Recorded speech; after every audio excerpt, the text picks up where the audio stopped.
Assalamualaikum warahmatullahi wabarakatuh. Anu dipika hormat Bapak Alimuddin SPDI MPD salaku dosen pangampu mata kuliah pendidikan bahasa Sunda sareng rencangan anu ku simkuring dibanggakeun. Puji sinareng syukur panjatkeun ka Allah Subhanahu wa taala anu parantos masihan kanikmatan ka urang sadayana.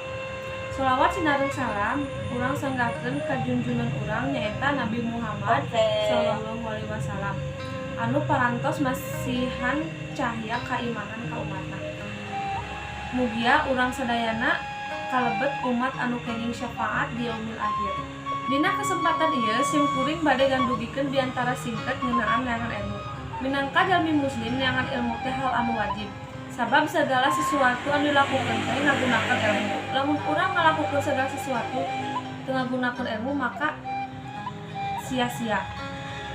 Jalma bisa dihormat ku batur lantaran pangaweruhna.